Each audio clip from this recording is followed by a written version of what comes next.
kubaha umwanya.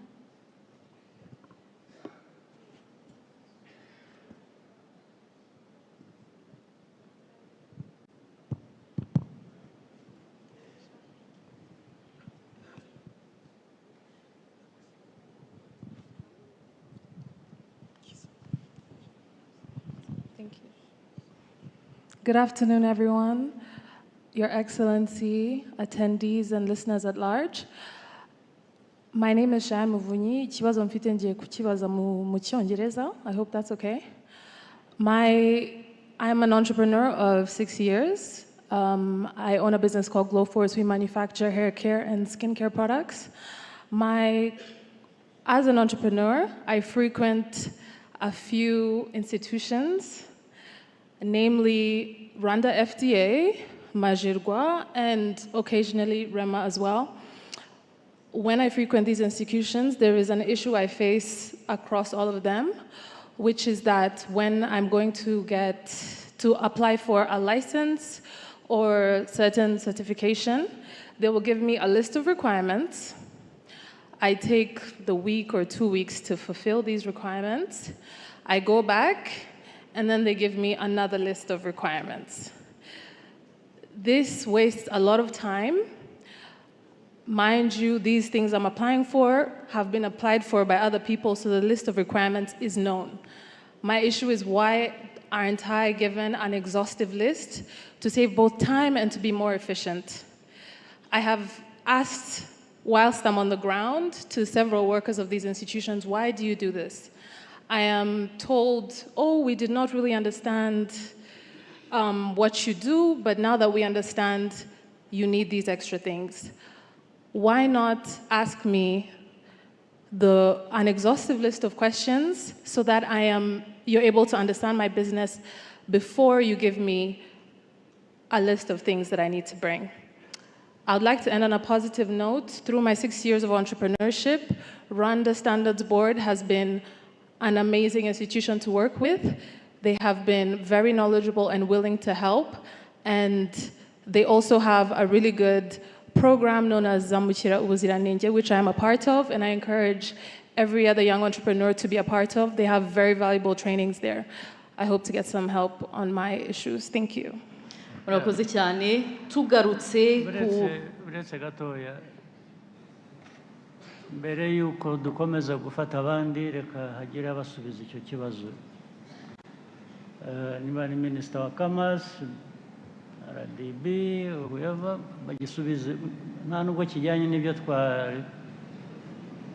twaganiraga mu kanya, ariko reka kibanza gisubizwe kive mu nzira, hanyuma dukomeze ibyawe.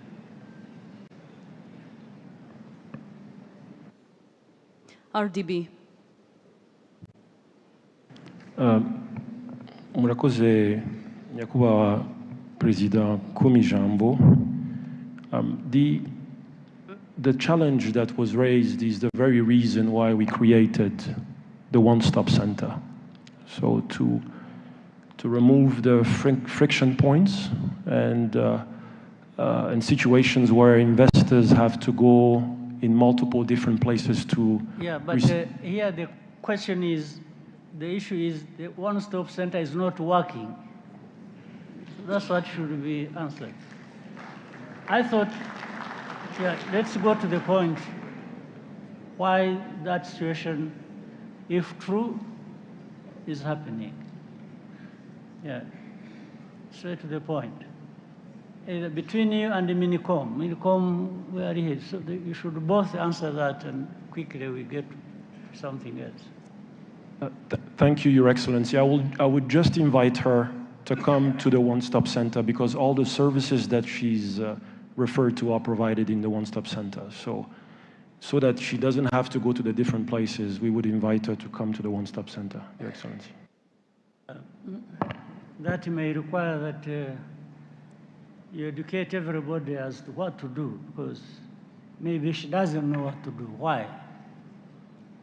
Some people should be having that responsibility to explain. You can't keep inviting or explaining to one person and then another person and then separately.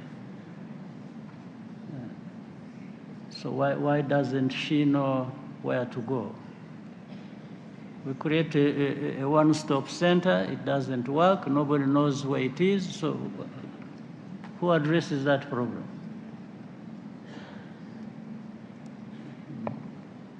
We must. Okay, Prime Minister, this matter should be resolved quickly and we are done with. Throughout the system, we can't keep handling one particular case. Yeah.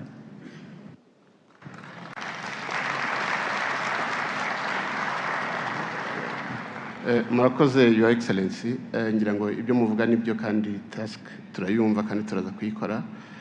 Uretse ko mu by'ukuri twari twatangiye no kubikoraho, twari twasabye Minicom guhuza biriya bigo byose bya regulation za REMA, za FDA, ibandi n'abandi bose, ku buryo tugira framework imwe igaragara y'ukuntu decisions mu byerekeranye na regulation, mu byerekeranye na standards, mu byerekeranye n'ibyo byangombwa byose ukuntu bitangwa, ku buryo nk'uko abivuga tugira list imwe ya requirements. Kuko ikibazo cyo muri one stop center, Your Excellency, nibyo one stop center iriho, ariko icyo uriya mugenzi wacu avuga ni uko buri regulatory body tending kugira isa nkaho igira requirements zayo. So twari twasabye ko ibyo bikorwa kandi turabizeza ko birakorwa vuba ku buryo liste ibigaragara. Prime Minister, ikibazo gihari ugasobanura neza, tumaze imyaka ingahe se hano dukora ibingibi? Muravuga ngo mwashyizeho ibi, mushyizeho ejo bundi, mbere yaho imyaka 10, 15, 20 hari iki? Ntabwo ibingibi ari bwo bikwiye kuba bitangira. Birahari nyine, iyo one stop center irahari, yagiyeho kugira ngo bigende gute? Yagomba gukora. Ubu nibwo mutangiye bundi bushya. Ntabwo ari byo, reka tubigihorera hano. Ariko ababyumva babyumvise, iki kibazo kigomba gukemuka vuba na bwangu nacyo kikarangira. Ntabwo twahora dusubira mu bintu nyuma y'imyaka 10 ugatangira bundi bushya. Ibyari biriho mbere hose byakoraga gute?